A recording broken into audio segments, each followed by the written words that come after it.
What's going on, guys? Welcome to episode 15 of the Ask Tony Show. Thank you so much for joining me. I am out in Bali this week. Had a blast. We're about to go back home later today, but I promised you guys a show from Bali, so we're going to do a show from Bali, answer some questions, some very important questions that we've gotten over the past couple days. So here we go.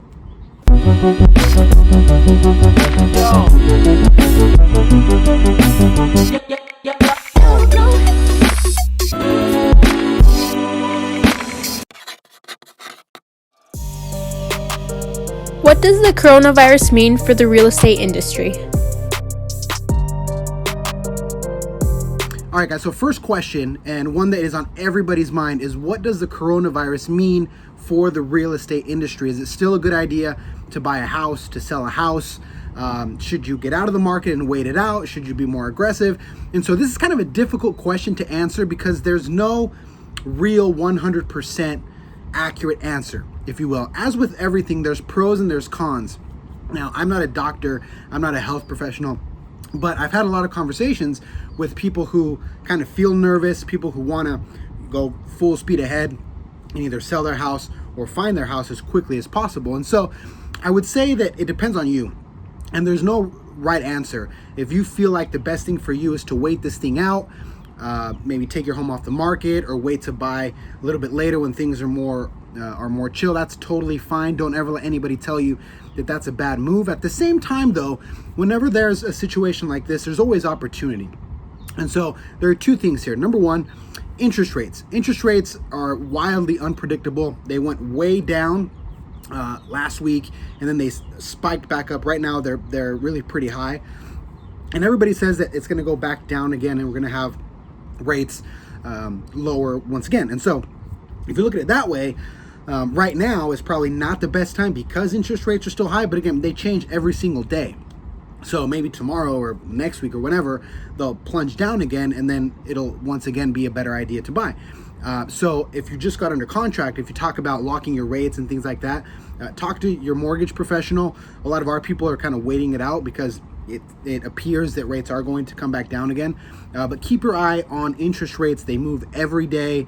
Hopefully you have a good mortgage person that can give you all that information, but especially keep track of those interest rates. On the other side, when it goes to searching for homes and things like that, realistically, a lot of people are getting out of the market. So that leaves fewer people, which means less competition, which means, you might be able to negotiate things better because there's not going to be so many multiple offer situations. And that's always a good thing because, as you've seen in the past couple of weeks, the market's so crazy that it's really hard to land a contract. You have to offer way above list price, and it just gets crazy. So as people get out of the market, you can have better negotiations and less competition at the table. At the same time, if we're talking about sellers, you have to be comfortable with people coming into your house. And so you have to show your home. So from what I've seen, the majority of people that are getting out of the market are sellers that have not put their home under contract because people have to go to your house and they have to, do a showing. So people are kind of nervous that somebody might cough on something or that they might pass the virus that way as people come into your home.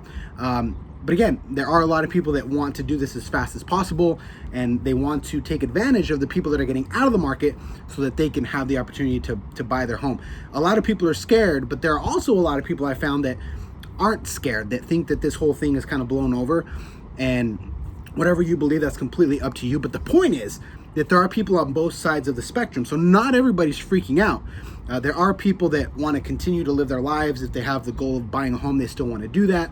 And they're not letting this virus kind of stop them from that. So it just kind of depends on what side of the camp you're on. In my personal opinion, I think that this will pass. I think that there are precautions that need to be taken, no doubt. You have to be careful. You have to, wash your hands. Take all the precautions necessary. If you need to stay home for a couple of days, do that. But I do think that it's going to rebound. I don't think it's the end of the world. I think we'll be just fine. But that being said, again, if you feel like the best thing for you is to hit that pause button for now, that's totally cool. And don't ever let anybody tell you that it's not. How are you able to travel while still maintaining your business? Okay, so I got a question this week about traveling and how I'm able to do that while still having my real estate business or whatever. And so it all comes down to having a team. And I've talked about this in the past, guys, but if you don't have a team, then it's really difficult for you to be able to take a trip, be able to disconnect a little bit. You can't do that because the second you leave, then your business kind of comes to a halt.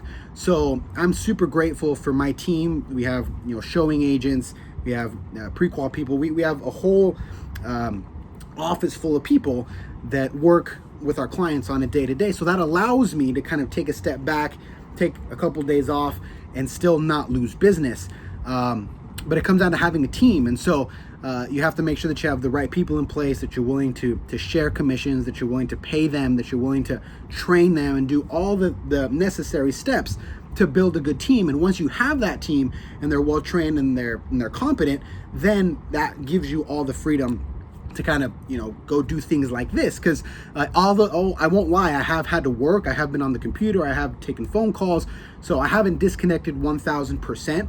But at the same time, I'm here and it's been super fun.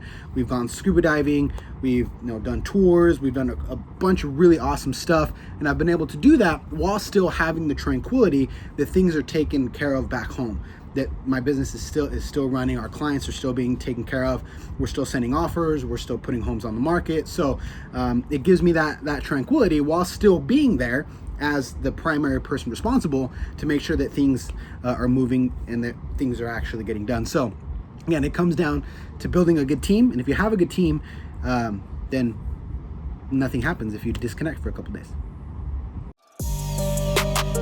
About how much does a trip to Bali cost?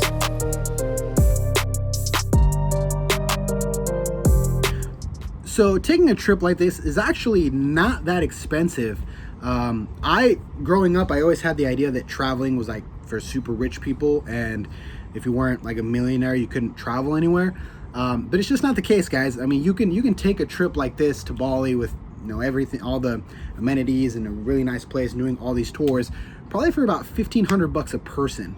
And that's including your flights, including your hotel, including your food, anywhere from $1,500 to $2,000 a person.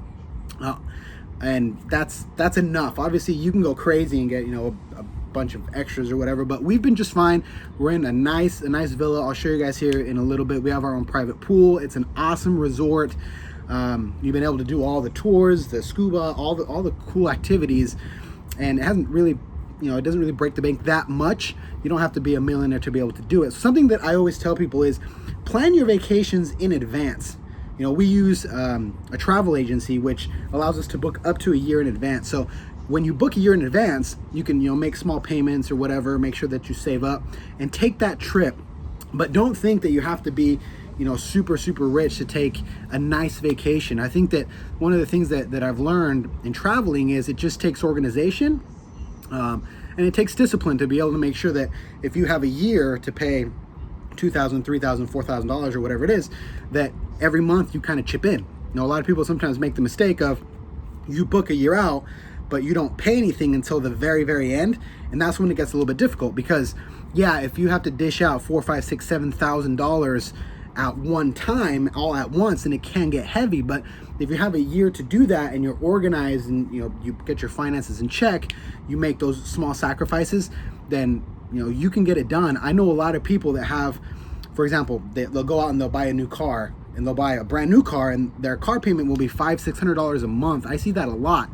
If you were to switch it up, for example, maybe not get that Beamer that's going to be maybe $500 or $600 a month, and instead get a more basic car for maybe $250 or $300, that leaves $300 a month available that you could use towards a trip or whatever it is. So if you make good financial decisions and you're able to make some of those sacrifices, then traveling is an awesome thing. I've learned so much.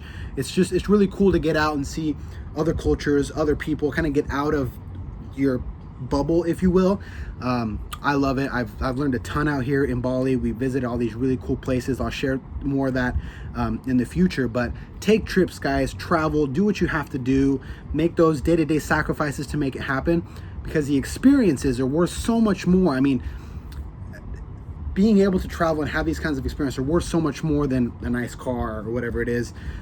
It's so much more valuable, the memories, the time spent with your loved ones.